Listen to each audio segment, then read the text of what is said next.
Good evening, ladies and gentlemen, brothers and sisters, friends and family. Welcome back to the Abundant Way Ministries Tuesday evening empowerment session. Good evening. And my partner in crime is back. I'm back. Of course, he did an awesome job without me, but I'm back. Back for the big payback. Oh my gosh. All right, for those of you who have been following us, you know that 2025 is our empowerment series year. We're talking about empowerment. We're talking about financial empowerment, economic empowerment. Today we are talking about mental empowerment, because we can't do any of the things that we're going to be talking about and the things that we want to do, you want to do, until you get your mind right. Mm-hmm. So today we're talking about mental empowerment. The month of February is all about mental empowerment. And we do have a special guest coming in on the third week of February, February 18th. And I'm excited about her, a business owner, a Black female entrepreneur in a male-dominated industry. And she's going to be talking about how important mental empowerment is in order to be successful in business in this 21st century. But today we're going to kick it off with you and us talking about mental empowerment. Mental empowerment. All right, how you doing? I'm good. You good? Yeah, had a long travel day and traffic to and fro, but I'm good. Good. Hey, you did good last week. Did I? Yeah. Oh, really? What did you like about it? You had a little preaching session. I was all by myself. Your 3 points. Had my 3 points and a poem and a hoop and a song. Yeah. No, I liked that topic because it really just spoke truth about what's going on today. And a lot of us are now, because of what's going on, because who's in office, because of, the pen that hasn't stopped writing since day one, they took office. All of this is a distraction. That's the word. That is the word, ladies and gentlemen. Mm-hmm. The word for the year is distraction. Mm-hmm. Be leery of distractions. All this stuff that you see going on in the political scene, yeah, nothing but distractions. Yeah. And what I want to say about that is, as we're talking about empowerment for the year 2025, we can have, do, and be anything that we want to be, everything that God calls us to be, regardless of what's going on in the world around us, as long as we don't get distracted. Yep. And I'm telling you, all of this stuff is nothing but distractions. If you stay tuned to this channel, we're going to be talking about stuff that's just going to take your mind right off of everything that they're doing and talking about. Because by the end of this year, we're expecting to be on a whole nother level. And we hope that you're on a whole nother level as well. And to further talk about distraction it's when we just think about Peter, when he's walking on God called him out the boat and he's walking on the water. And the minute he took his eyes off of God, what did he start do? He started sinking. That's what this next 4 years is going to look like. It's trying to get your eyes off God and the path that he has you on. It's trying to keep your mind on this other foolishness that's going on and not what you are called and purposed to do. And you're going to sink. What song is that? Can't nobody hold me down. Oh no, we got to keep on moving. That's the word right there. I'm trying to tell you. Did you just say? I sure did. I sure did. Listen, ladies and gentlemen, brothers and sisters, please don't get distracted by none of this craziness. It's crazy. Watch this. Here's the trick, though. It's tricky. Don't get distracted, but stay alert and aware. Right. Stay informed. Yeah. So I'm not saying turn it off and tune it off, because you have to know what's going on in the world around you so that you'll know how to move, when to move, when not to move, where to move. Where to move. You see what I'm saying? So you got to be aware. You have to be informed. You've got to be educated. A lot of the stuff that's happening, we will either allow it to happen or it will just happen to us because we're not educated enough to know what's going on. Mm-hmm. A lot of us, like when they say they're going to get rid of Black history, to some of us, it won't matter one way or another because we weren't paying attention to it anyway. You see what I'm saying? Like, so many of us, and this is a sad commentary, don't know our own history, don't know our Black history. So it is true that they weren't really teaching it in the schools that we grew up in. But guess what? That shouldn't have made a difference. Our history should have been taught to us in our homes and in our churches anyway. Yeah. So you could take Black history out of the schools. You could take Black History Month out of politics, but you should not be able to take it out of our families, out of our household, out of our communities, out of our culture, right? We're responsible for our own Black history, and it shouldn't even be a month. Right. You see what we do? We allow people so much control over us that we accept a month. Man, the shortest month. Are you Black for 1 month? Come on now. Some of this stuff is actually good. And when I say good, they think they're doing something evil. But what the enemy meant for evil, God's turning around for the good, because it's getting ready to set things right, set things in order. Just like I said, there's really no way in the world we should have allowed somebody to give Black people a Black History Month. How ridiculous does that sound anyway? And here we are, because we don't take time to educate ourselves, allow that to pacify us.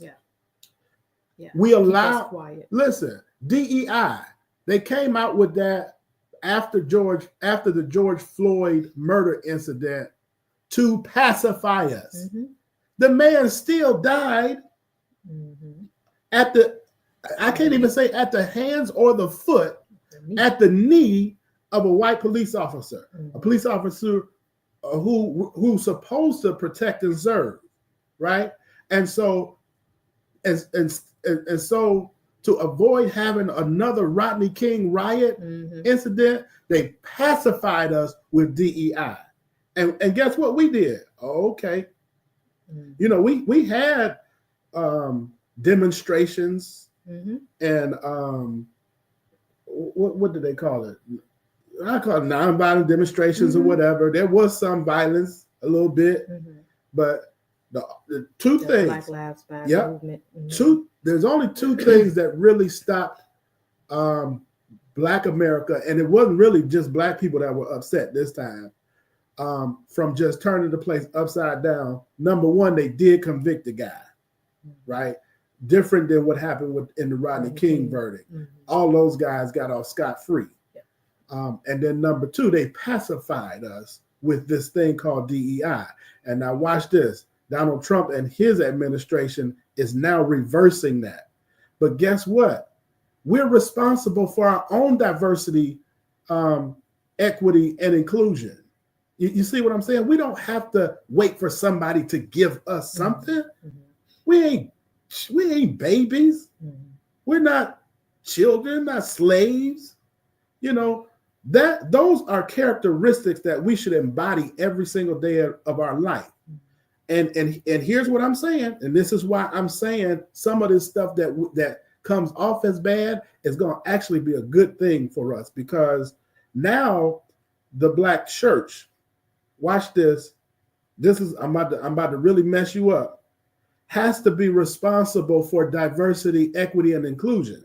And if you truly are responsible for diversity, equity, and inclusion, you might have to stop calling yourself the Black church, Because if you segregate yourself right there, that's not diversity. Mm-hmm. I understand identity. I get that. But diversity says we're the church. Right. I don't care what color you are. Mm-hmm. You're welcome in this church. Why is that important? Because remember last year, all we talked about are the ways of Christ, Jesus as the way. One of his ways was inclusion. That's one of the things that got him in most trouble, because he was all inclusive of everybody and anybody. Jews, Greeks, Gentiles, you name it. He didn't care whether you was rich, poor, black, white, none of that. Mm-hmm. He was an all-inclusive, he is an all-inclusive God. So then why are we still divisive? Yep, I'm calling it like it is. Not only is Trump and his cabinet divisive, but when we say we are the black this or the black that or the black business or the black this or the black, mm-hmm. that is also divisive. Why we can't just be a good business, mm-hmm. right? So if we have a good, profitable business, we ought to be able to hire anybody we want. Mm-hmm. Black, white, Asian, Hispanic, from whatever nationality you can think of. It should not matter. We should hire based on the merit of their skill, mm-hmm. their qualifications, their intellect, and the like. Why? Right? So that your business is built on the success of the people who work with you. Mm-hmm. Right? So we actually limit ourselves mm-hmm. when we do that. Yeah. And watch this. This leads us into our topic for the day. We're talking about renewing the mind. Mm. Mental empowerment talks about renewing the mind. There's some things that we have to change in our own mind, mm-hmm. in our own mindset. Right? Reason why you're getting so mad and upset and agitated by all this stuff that's going on is because you're holding on to the idea that somebody else is supposed to give you something. Mm. And because they ain't giving it to you or they're taking it away from you, you mad, you upset. Mm-hmm. But watch this. Romans chapter 12, verse 2. What does it say? And do not be conformed to this world, but be transformed by the renewing of your mind, that you may prove what is that good and acceptable and perfect will of God. It is not God's will for us to be dependent on the government, mm-hmm. Chasing folks around the world forever for reparations. Mm. Still got your hand out for 40 acres and a mule. Yeah. That is not God's perfect will, perfect mm-hmm. and acceptable will.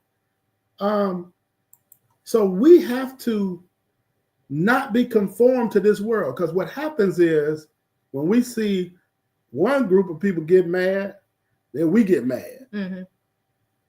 And guess what? God is saying, look, that's y'all wasting time. Y'all being distracted. Mm-hmm. Right? You got to keep it moving. Mm-hmm. Mm-hmm. Like when he told Lot and his wife, get out of Sodom and Gomorrah, he said, don't look back.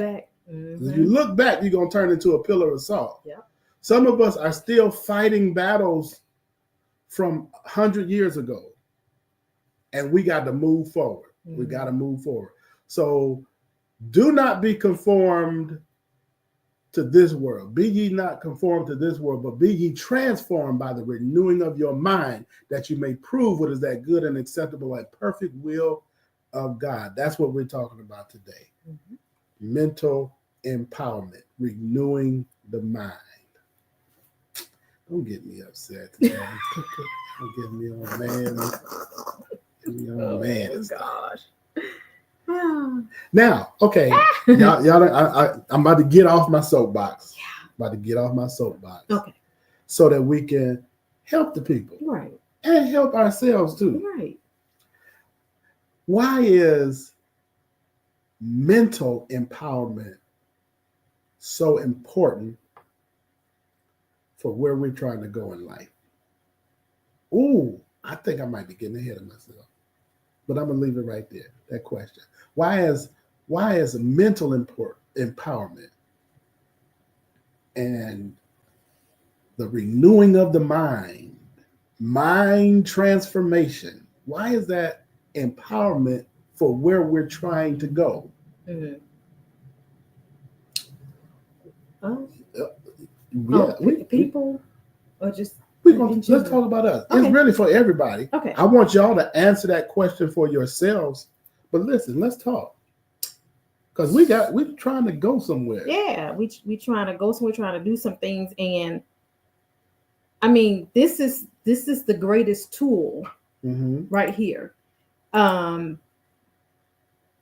Understanding and keeping the focus on the goal, what you're trying to do, where you're trying to go, not letting others in their comments and negativity and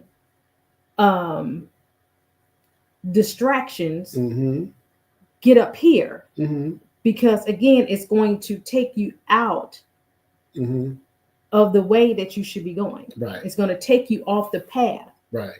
So you every day something happens every day. You got to make a decision every day. Right. I'm laughing and I'm smiling because you touching on it now. Yeah. You poking on it. So you about to poke the bear. Yeah. So every day we have to decide what we're gonna do. What decision? The decision we make, is it taking us off, or is it keeping us on track? Is it keeping us focused? Every day we have to renew. The word says new mercies. New mercies. Every day. We get it. So every day, God is giving us a chance to get it right. We may have slipped a little bit yesterday or on this day, or it didn't go right this day. But every day we like, okay, what do I have to do now? Okay. How do I keep this going? Now let me jump in there, because you poked the bear. You poked the bear a little bit, but you ain't poke him hard enough. You hit something when you say every day. So when we talk about the renewing of the mind, be not conformed to this world, but be ye transformed by the renewing of your mind. That transformation, that renewing of the mind, let me say that, the renewing of the mind part is not a one-time deal. That is an everyday exercise. Just like when you wake up in the morning, you have your morning routine. That renewing of the mind should be a part of your morning routine. You get up, you wash your face, you brush your teeth, you make your coffee, whatever you do, you exercise. You ought to have a mind renewal session every single day of your life. Why? Because, first of all, you can't let your mind be stuck in yesterday if you're going to receive the blessings of today, right? And what happens is a lot of times we fail to move forward and receive what God has for us today, because we're so busy still fighting with the past. You understand what I'm saying to you? And we as a people, we as Black people, African American people, we are so good at fighting with the past. Not that we should forget it, because our history serves a purpose. It gives us clues on what not to do, right? It tells us, it gives us clues about who we are. But watch this. We can't stay there and continue to fight those same battles. There's a battle going on right now. Our own battles. Right? And so you're going to mess around and lose the battle of today because you didn't move forward from the battle of yesterday. But that renewing of the mind every day is so important because um, because it will lead to the transformation. Now that transformation part is the goal, right? So when I think about transformation, I think about the term mindset, Mm-hmm. right? So some of us have, um, let's say, a poverty mindset. Mm. Mm-hmm. When I say set, like you're kind of stuck, right? You're stayed. Mm-hmm. So you may be stuck in a poverty mindset, right? And because you have that mindset, um, you are not, cannot, will not experience true wealth in your life. Like most people have a goal or desire to live in a wealthy place, Mm-hmm. live in a prosperous place.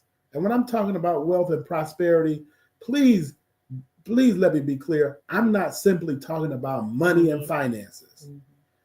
Wealth and prosperity is also a state of being.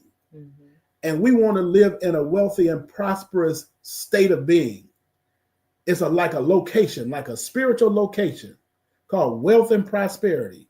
Most people have a natural inner desire to live in that wealthy place, Mm-hmm. right? But you cannot live in that wealthy place if you are stuck with a poverty mindset. What is a poverty mindset? Poverty mindset is when you constantly entertain thoughts of scarcity and lack. Mm-hmm. Like we don't have enough. And the reason why I say the renewing of the mind is daily, because even I sometimes be like, we can't afford that. Mm-hmm. And then I had to smack myself, Mm-hmm. or she gotta smack me. And say, because I told Melly Boo before we got married, probably early on when we first started dating, mm-hmm. I said, one thing that I know about life is that you have to maintain a positive mindset. Mm-hmm. I said, so if you ever hear me start sinking into a negative mindset, I need you to check me. Mm-hmm. And I'm gonna do the same for you. Yep. So every now and again, I might find myself not being able to see my way to where God is taking me or where I want to go, and I'll be like, well, shoot, we can't afford that. And then we got, wait a minute, I've learned to say, instead of I can't afford something, turn it into a question. Okay, that's what I want. Now let me see, how can I afford that? Mm-hmm. How can I make it happen? Right. So you're renewing your mind. So today I might be talking big and bad. I might be talking I might be talking speaking from a billionaire's mindset, and then tomorrow I might be like, I'm not. I think I might need to go to Checkers today because we went to a restaurant last week. We went to a nice restaurant last month, and I'm so glad the Checkers down the street from us is closed, by the way. we might have to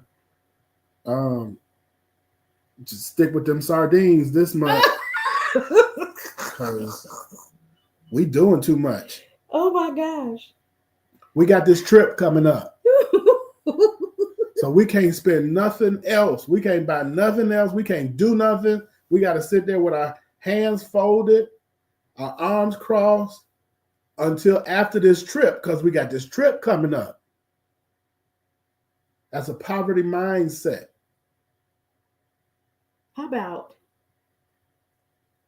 I can't even go on the trip? Can't even go.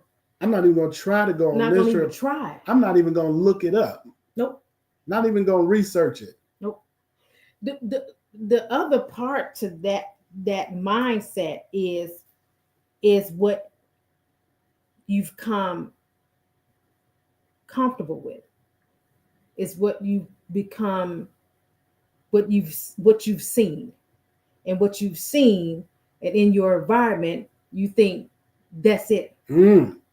Talk about it. What your childhood may have looked like, and what the way you've grown up, and the way you've seen your parents and your grandparents with the struggle and the strife and trying to make ends meet, robbing Peter to pay Paul. Come ye out from amongst them. So your mindset, because this is how you grew up, this is all you've seen, this is it. So you're like, okay, my mom and them was on welfare, and my daddy had to work 4 or 5 jobs if there was a daddy in the home, and all that. And so you become that, because that's your life, and your mind doesn't know anything different. Right. So in other words, we have to be careful about our surroundings. So not that you can control your surroundings as a kid. As a kid, you may not be able to control it, right? Yeah. So it is what it is. When you're a kid, you're part of the environment that you were born into. But you know what? Even kids have a certain spiritual, I would say a certain spiritual cognition. Yeah. That tells them even being in a certain environment that your family has become comfortable with, it's their lifestyle. A kid can even dream outside of that. I did that. Yeah, like something ain't right with this. I don't like this. This ain't. I get it, but I don't like it, and I don't plan on staying here. As soon as I get able, I'm getting up out of here. Listen.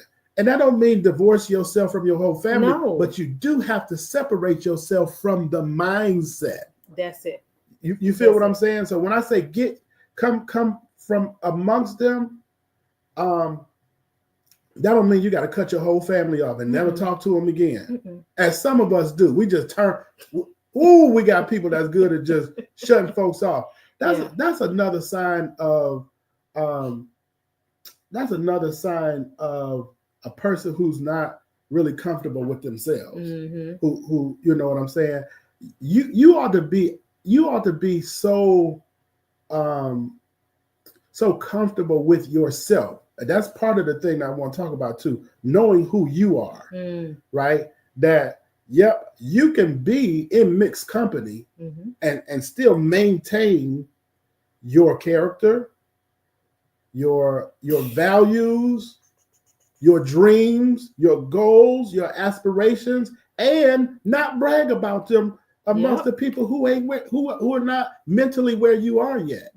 You feel what I'm saying? Doesn't mean that you have to, again, separate yourself to the point where now you done isolated yourself and everybody else, right? So now you don't nobody want to be around you, because every time you come around with this I'm better than you attitude. You feel what I'm saying?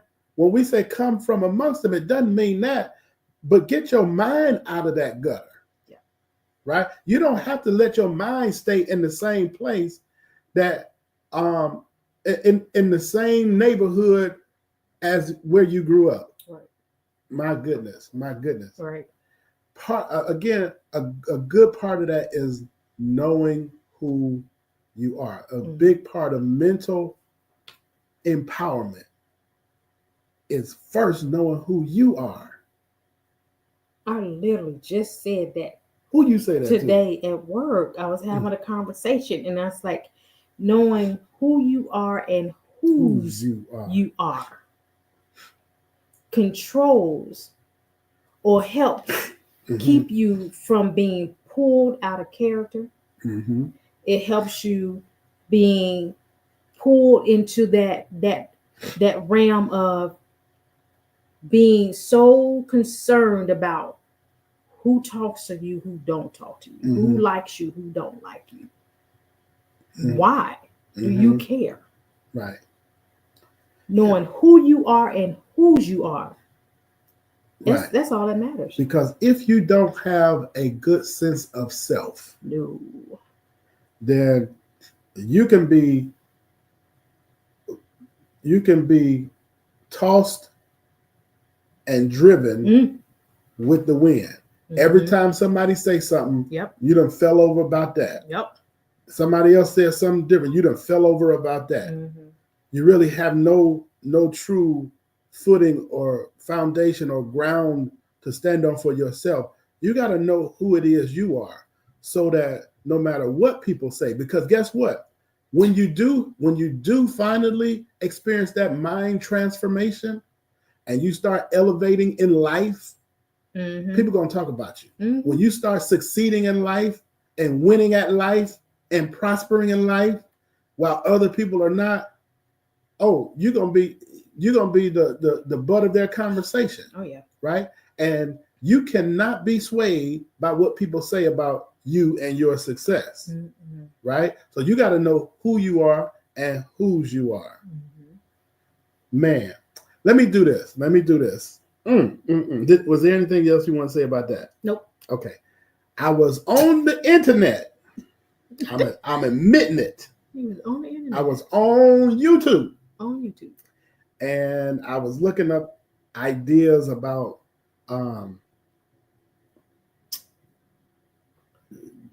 overcoming the poverty mindset. Overcoming the poverty mindset. And this one guy, he just came on, and he wasn't even talking. He was just sitting there, and it was like another voice in the sky was talking, and then they would write the statement out, and he was just pointing and just making gestures, and then he just slid off the screen.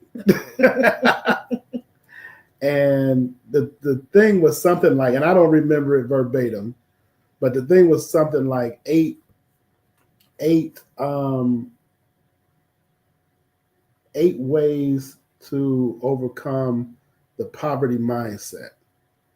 And so he said, number one was, you have to know that there's always more than enough for everyone to succeed. You have to know that there's always more than enough. Why is that important? Because part of a poverty mindset lives in that scarcity space. Like that's why even people who mean well but say stupid stuff like wealth transfer are not speaking from a poverty mindset, because in that statement is as if wealth has to leave one person to go to another person. But in the spiritual realm, that does not exist. It does not exist like that. Right? In the spiritual realm, you can have, do, or be anything you want, and it does not depend on somebody else. Like, I don't have to take away from you in order for me to prosper. And see, that's what's happening in the world. That's how the world treats wealth. You can literally ask God, pray to God, and about your situation, where you want to be in life. And God can answer your prayer regardless of what everybody else has going on in life. So it's as if the poverty mindset says they only printing so much money. Right? The wealthy mindset doesn't even think about a limitation on it. It's just, give me what I need, give me what I want, give me what I desire, so that I can do what I need to do. Right? It's not like, oh, you got too much, so let me get some of yours. No. Right. So always know that there's more than enough for everybody to succeed. He said number two. And jump in there anytime. Yeah, well, I'm just pondering on what that statement said, because it's so, that's all. This is a selfish world, right? So, and we're always in competition with each other. But you can have, God can bless you just like he blessed me, and they can bless that person. Just because you don't have the same things that I have doesn't mean you're not getting the blessings that God has for you. Right. Do you know what they call that in the Bible? You know how the Bible had these big words, these words that you don't really know what they mean? Yeah. I do know what this one means. What? Covetousness. Yes. That is what that means. I was like, what is that word? Covetousness. Covet. To want what somebody else has. You're coveting what your neighbor has. And when we talk about the wealth transfer or the equal distribution of wealth, I know it sounds good, but really it comes from a covetous mindset. And why do I say that? Because it's really, you're comparing yourself to someone else. You're saying he or she has more than me. So let me make it fair. Give me some of what you got. Right. And God is like, that ain't even how I operate. No. Do you know that we serve a God who owns the cattle of 1,000 hills? Jesus said, in my Father's house are many mansions. If it weren't so, I wouldn't even told you. The earth is the Lord's and the fullness thereof. How is it that you think that in order for you to be successful, you got to get some from somebody else who's successful? Or even take. God is not that limited. He's not limited like that.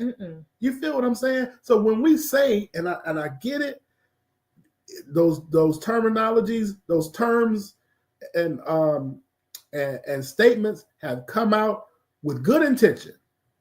Good intention. Wealth transfer. That means take from you, give to me. Redistribution of the wealth, meaning I think it's unfair. Give me some of what y'all got. Instead of going to God and just saying, God, this right here is between you and I. That's what I need. Yeah. That you're comparing yourself to other people, and that's a distraction. Because guess what? While you sitting up there trying to worry about what somebody else got, you could have been down the road. Been down the road. Yep. Can I hit number 2? Go ahead. Number 2. Stay away from conversations of scarcity and lack. The company you keep. Stay away, because the company that you keep. That's why we said come from amongst them, because in that neighborhood, that's all they're talking about. Yeah. They're talking. The conversation is poverty. What we can't do, what we can't afford. Talking about other people. The rich people are evil. You got to stay away from conversations of scarcity and lack, which means that, you're going to have to separate yourself from some people. Again, you ain't got to do it in no mean, nasty way, but you got to know, I can't stay around here too long, or else it's going to start seeping back into my spirit, and I'm going to have to go back to renewing my mind, right? Be not conformed to this world, because if you stay there, you're going to be conformed. You're going to start conforming to it. But be ye transformed by the what? By the renewing of your mind, right? So stay away from those conversations. Got something? Nope. Keep going. Number 3. Don't hate on wealthy people, but be inspired by them. That's good. Don't hate on wealthy people, but be inspired by them. A poverty mindset, a good indication of someone who operates with a poverty mindset is they're always talking negative about wealthy people. Talking about how evil wealthy people are. And they or just even people that's doing better than them. That's doing better than them. You ain't even got to be wealthy. You ain't even got to be wealthy. You just got to be doing better than them. Yeah. And now you're evil. Now you're the culprit. You are you think the you're enemy. Better than everybody else. Look at her. She thinks she got it. Yeah, I got it going on. Okay. Don't hate me. Don't hate. You can have the same thing if that's what you want. Right. Don't hate, be inspired by it. Yeah. You know, that's when you ought to be like, listen, you seem to have achieved some things that I'm pursuing. How did you do it? Mm-hmm. That's what your attitude really should be. Mm-hmm. That's a wealthy mindset. A wealthy mindset actually starts before you become wealthy. Yep. So that's evidence of a wealthy mindset for someone who can go to someone who has achieved what you desire, what you're working on, what you're striving for, and ask that person, hey, listen, can I buy you lunch? Mm-hmm. What? You mean to tell me you will offer to buy someone lunch who can pay for your whole house? Mm-hmm. Right, yes. Because why? I want to sit down, get to know you, develop a relationship with you, pick your brain from time to time, get some advice from you, Mm-hmm. get some guidance, some direction. You seem to have experienced some things that I have yet to experience. You seem to know some things that I have yet to learn, Mm-hmm. right? But a poverty mindset says, let me hate on them, let me talk about them, let me diss them and dismiss them. And guess what? When you do that, you stay where you are, Yep. and they keep going where they're going. Yep. Yep. Don't hate, appreciate. Mm-hmm. Now, number 4, ready? Be grateful for the little things. And don't complain about anything. That's hard. It's hard. That's where the renewing of the mind really comes into play. Because we're so quick to complain. Mm-hmm. So quick to complain about this and complain, I don't have this and I can't do this, and I so quick to complain. Mm-hmm. But you really have to sit down and just look. I'm alive, I'm breathing, I'm in my right mind, I got all my limbs, I'm capable to do things, go after things. You know, some people don't even have the mindset that they can achieve anything. But the little things, be grateful for the little things. You got eyes to see, ears to hear, the little things. And we ought to practice what we call gratitude. Because number 1, gratitude, and I never heard this before. This is an RL original that I'm about to say. So this didn't come off of YouTube, y'all. But I believe that gratitude, it brings about spiritual momentum. So the more you express gratitude for the things that you have, the more spiritual momentum you develop that brings more things for you to be grateful for. You see what I'm saying? So when you wake up in the morning and you start blessing God for the little things. Yeah. Like when I'm walking sometimes in the neighborhood, I'll just start thanking God for the little things. And then I'll start remembering other things that he did and other things. And I start really recognizing the goodness of my life, right? The goodness in my life right now. Everything that I've asked for, I'm living it right now. And God, if you're that good, I know you can do even more. And all of a sudden, it feels like God is looking down and laughing and smiling and say, that's my boy right there. That's my boy. When I really feel him doing that is when I start asking for big stuff. You see what I'm saying? Because I'm grateful for the little things. I know if he can do that, then surely you can do this. Right. And then when I start going big, he be like, okay, I feel you, I see you. You feel what I'm saying? That's what I'm waiting for. Right. I think expressions of gratitude build up spiritual momentum. All of this stuff that we're talking about, this prosperity and this wealth, is all spiritual. And you got to have that spiritual momentum in order to operate on that realm. Yeah. And gratitude is where it starts. Be grateful for the little things. Oh, yeah.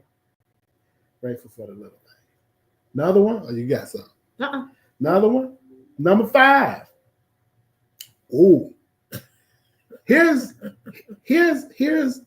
a sign that you have come out of the poverty mindset when you are comfortable with both giving and receiving. This is how you know where you have come out, you have overcome the poverty mindset when you're comfortable with giving and also comfortable with receiving. Some people, believe it or not, you got people on both ends. You got people who all they want to do is receive. They won't give you nothing. Yeah. I mean, Christmas time coming around, if you don't get them something, they mad, stop talking to you, but they won't get you nothing. They ain't thought about getting you nothing. Yep. But if you don't get them nothing, or if you get them something that's in their eyes of small value, they talk about you behind your back. Oh, he only spent $20 on this. Yeah. He only spent $25 on this. You ain't spent nothing. You ain't gave nobody nothing. Yeah. So you comfortable with receiving, but you're not comfortable with giving. And then you have people on the opposite side of that spectrum. You've got people who are comfortable with giving because maybe they live on the wealthy side, but they're not as comfortable receiving. So you trying to give them something, they're like, nah, I'm good. Yeah. No, you don't have to. You don't have to do that. You don't have to do that. But a person who understands wealth from a spiritual standpoint or a spiritual perspective understands that if you don't receive from someone who's giving to you, you're actually cutting off their blessing. Yep, I've done that. I've done that. You know, a person try to give me something. I'm like, no, you don't have to do that. Don't worry. But then I step back, like, look, I'm not trying to block your blessing. Give to them. I take it. Right. Because it's the giving part that Jesus did it. He gave. Right. And that's what he wants us to do. He wants us to give to each other.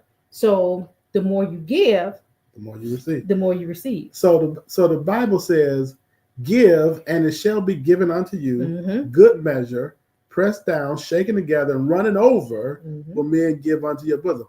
Now watch this. In that scripture, there's both giving and receiving. If it was only about giving, he would have just said give, which giving is very important and it is key. It is paramount. But there's also something about the receiving that is honorable in God's sight. That's why he said, bring all the tithe to the storehouse so that there may be meat in my house, and prove me now, says the Lord of hosts, that I will not open up the windows of heaven and pour you out a blessing that you will not have room enough to what? To receive. He's saying, listen, when you give, get ready, because when you give, you might as well get in your receiving posture, because that's how this thing works. Yeah. If you don't, then you break the cycle. You feel what I'm saying? There's a spiritual cycle that you start when you give, but you got to stay in position to receive as well, so that you can continue to give. You feel what I'm saying? So here's what happens when you become a giver. So now I'm not just talking about the action of giving. Now I'm talking about the adjective of you being a giver. That is part of your characteristic. That's how God would describe you, giver. This is one of my givers. The purpose of this person is to give, right? When you are a giver, the only way you can fulfill your purpose is to receive. How can you give that which you do not have? Right? You're blessed because you are a giver, not because you give. Right? You give because you are a giver. Right? So that's who you are. That's who you are. Then in turn, determines what you do, the action that you take. But God says, I'm going to give seed to the sower. Mm-hmm. I'm not going to give seed to somebody who's not going to sow it. Mm-hmm. Right? So if you are a giver, you also must be a receiver, because God is trying to give you seed and you got your hands closed. Mm. The reason you would be uncomfortable with receiving is because you're still uncomfortable with yourself. There's some shame in there that you got to deal with. You don't think you're worthy. You don't think you're worthy, or you don't trust yourself with it. You don't trust yourself with it. Mm-hmm. Right? That's why later on in this year, we're going to start talking about financial literacy, how to handle money, right? How to handle it so that you can trust yourself with it. Mm-hmm. And then when you trust yourself with it, then you don't mind getting big checks. Oh, yeah. They don't scare you. They don't scare you. Some people are bad receivers because they're uncomfortable with big amounts. Mm-hmm. Like if I were to drop $100,000 on you right now, some people be like, "Oh, wait a minute now." Not me. Right. Not me. Remember we used to do that? Yep. When we first met, when we were dating, mm-hmm. I said, "Melly Boo," because I sensed it in you. I was like, okay. I said, "Melly Boo, just say this. Say, I want to make I want to get $10,000 in the next 30 days." And I don't think you ever said it. We drove all the way from Marietta to Decatur, and you still couldn't fix your mouth to say $10,000 in the next 30 days. Mm-hmm. Because in your mind, that ain't how things work. You get a paycheck. Yeah, I didn't see how. See, when we don't know, mm-hmm. then we shut ourselves out. Right. Because we don't know. Mm-hmm. And then our faith is like this little, so we don't believe. Excuse me. Mm-hmm. You know, you're thinking that you got to get the $10,000 on your own, mm-hmm. or you got to do something to get it. Mm-hmm. Not trusting that God, like I can send somebody to give you $10,000. Yeah. Or again, poverty mindset. You only see things operating the way they operate in your world today. Mm-hmm. So at that time, you were working. Yep. You were getting a paycheck every 2 weeks or whatever, mm-hmm. but it never would equal up to no $10,000, right? And in your mind, I knew it wasn't coming from my job. In your mind, that's not how we do. That's not how this works. Ain't nowhere. And so, when do I have time to make the difference? Yeah. Because I'm at work all day. Yeah. Then you saw me doing real estate deals mm-hmm. on the side. Nothing to make $10,000 in 30 days. Do it multiple times. Mm-hmm. You see what I'm saying? But then now that you've seen it, you start. Oh my goodness! I remember that vision board. When you said you put $100,000 on that vision board. That was the very first vision board I ever did, and it was in 2012. I don't know. I think it was the year because we met in 2011. But the most important part about that story is it didn't happen that year. It didn't. You threw that vision board away. No, I didn't throw it away because it didn't happen. I just thought I had to start over the next year. And that's why I'm talking about momentum. How many of us keep starting over? Nah. That's not a wealthy mentality. Wealthy mentality builds on legacy. Mm-hmm. We're building on to, right? So even to the point where we're building on stuff that our children, we're building our shoulders so that our children should be able to stand on our shoulders. Right. And they should be able to build their shoulders so that their children can stand on their shoulders. Mm-hmm. That's legacy building. That's what we call generational wealth. But what we do is we start all over on January 1st. Start cleaning out stuff, spring cleaning, we throw out all of our old ideas. And God was saying, I didn't tell you to. God don't operate on our calendar system. Can I tell you that? Mm-mm. That's He a sure man-made calendar system. He sure We don't. want to fit God within our 12-month fiscal year. Mm-mm. And that's another place we mess up. Mm-hmm. God ain't got nothing to do with your fiscal year. Nope. Right? You got to be patient and stay with God's timing. Let me hurry up. We got 5 minutes. Giving and receiving. The other one is embrace collaboration and not competition. Embrace collaboration, not competition. What does that mean? So wealthy people collaborate with each other. Mm-hmm. People with poverty mindset are always in competition with one another. That's the crab in the barrel mindset. Mm-hmm. Those are the people who saying, in order for me to get wealthy, you can't be. Mm-hmm. In order for things to be equal, you got to give me some of what you got. You see what I'm saying? That's a competitive mindset. I'm comparing myself to you, and I feel like the reason why I'm struggling is because you're not. You got to embrace collaboration. Like we said earlier, if you see somebody who's where you want to be, you ought to become friends with that person, collaborate with that person. Don't hate on that person, right? Hurry up, Robert Davis.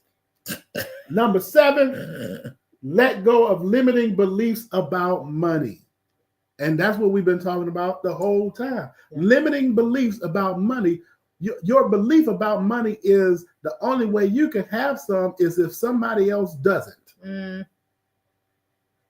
Or there's only so much to go around. Money is in limited supply. I'm going to tell you what's about to blow that whole ideology out the window. Theology is the study of God. That whole ideology about money out the window. Bitcoin, right? Because don't nobody even know how Bitcoin is made or how its value is derived. It ain't no paper.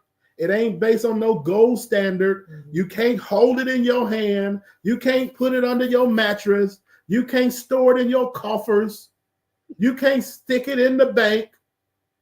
It's a digital blockchain thing that not a whole lot of people really even understand it. Watch this. So you can't really say it's in limited supply because people on computers are making this stuff up. Do you know that you can make money up in your mind? It's really about value. It's not about the tangible thing. The money that we use today is really only what they call currency. It's a medium of exchange. In other words, it only represents me exchanging something of value with you that has something of value, right? And value is determined in your mind or two people's mind agreeing on something of value.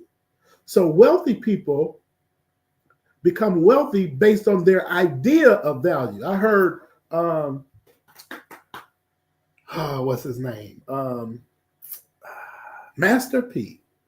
Master P. And I'm going to close with this one. Master P said, and this ain't even in the Bible. This is Master P, the book of P. He said, poor people talk about money,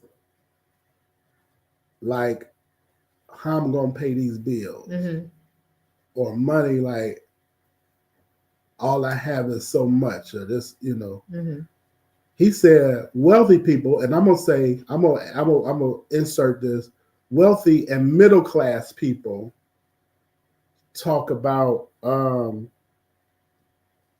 things. So poor people talk about money. Wealthy and middle people talk about things like my car, my house, my clothes, my trip. He said, but wealthy people talk about ideas. So poor people talk about money. Wealthy and middle class people talk about things. And wealthy people, I'm sorry, I take that back. Let me restate that. He said, not wealthy people. He said rich people. That's the ones I'm comparing with middle class. Okay. Rich people talk about things, the house, the car, the clothes. Wealthy people talk about ideas. So like wealthy people talk about, what if we can eradicate homelessness? What would it take to do that? I don't know. Let's get together and talk about it. Yeah. We haven't even considered how much that's going to cost, because it's a big order. It's a tall order. And that's where we are right now. Yeah.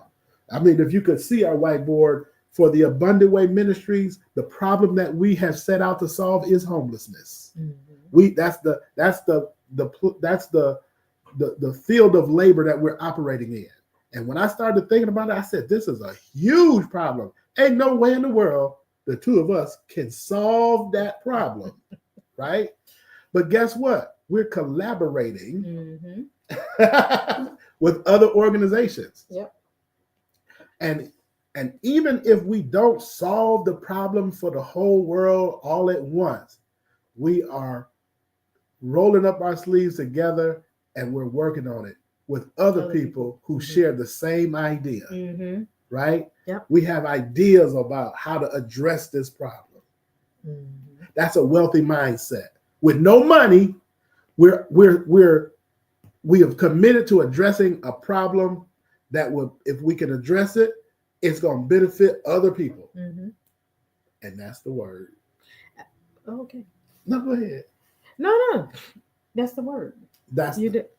That's that. Oh, number 8. The dude said number 8. He said all of those things. He said, you have overcome the poverty mindset. Number 8, when you're not offended by this show. If you are not offended by anything that we said tonight, then you have overcome the poverty mindset. Awesome. Okay. Yes. All right. Renew your mind. Renew your mind. Every day. Yes. All right. So we're getting ready to end. I am so excited about 2025 and this empowerment series that we're in. There's so much that we want to do.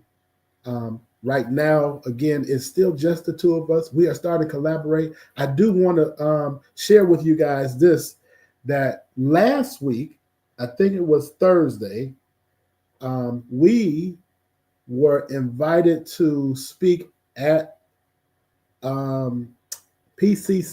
That's Project Community. 2 weeks ago. Was it 2 weeks already? Project Community Connection. Oh, that was last week. No, last week I was not here. Oh, you was gone. Yeah. 2 weeks ago. we were invited to speak at Project Community Connections, PCCI, an organization that we are collaborating with to address, I'm going to say this word one last time, the homeless situation, problem, epidemic, whatever it is. But I realized that I don't even like saying that word because it's such a negative word. And one of the things that we have to be consciously aware of when we talk about overcoming poverty mindsets is the words that come out of our mouth, right? We can't be overcoming poverty mindset using negative words. Yep. To describe that situation, we can use other words. And one of the clients there actually said the word, and that's the word I want to use, displaced. So homelessness seems so permanent, right? But a person who knows that this is only temporary will say, I'm temporarily displaced for whatever reason. And we also learn, like we're presenting, but we're also learning a lot from them as well. Like we learn that there's any number of reasons that a person can find themselves displaced. Anything from domestic violence to divorce. You see what I'm saying? You think it's because all these people are just down and outers. No, that is not always the case. Every circumstance is different. Any circumstance. And guess what? Any one of us or any one of you who are watching this broadcast could find yourselves displaced at any given time, especially with the current administration. So you know, never turn your nose up when you see somebody struggling. You ought to stick your hand out. That was one of the statements that I made. That we're here not for you to get a handout, but for you to get a hand up, right? So understand that anything could get you in that situation. That could be any one of us. I don't care if you got a master's degree, a PhD, or a GED. That could be you. That could be you. Yep. And and I mentioned that to say that these are the things that we're doing in 2025, right? So you will hear more about that, more collaboration with different organizations. That's how we are serving under the name of the Abundant Way. Yep. So, and we invite you guys to come help us, come serve with us. Yeah. Come serve Absolutely. with us. Yeah. Yeah. Yeah. There'll be plenty of time for running, jumping, and shouting. We'll get there one day. But for now, it's all about rolling up our sleeves and doing the work that God has ordained us to do. Yeah. Yeah. Cool. All right. So let us close out with a word of prayer. Father God, we thank you once again for everything that you have done, are doing, and have yet to do. God, we thank you for the small things, and we thank you for the big things. God, we know that you are our everything. Yes. Everything? Everything. God, we ask that you continue to cover us and keep us and protect us. Continue to protect, place a hedge fence of protection around not only our family, but everybody's family, those who are watching this broadcast live, those who will be watching the recording, and everyone that they're connected to. God, keep us in perfect peace. Yes. If there's anything that I would ask for everyone, that is peace, love, and joy. God, a joy that surpasses all understanding. This joy that I have, the world didn't give it. The world can't take it away. That's the kind of joy that I pray for everyone who's listening to this broadcast. This is our prayer in Jesus' name. Amen. Amen. And on that note, good night, and we will see you next week.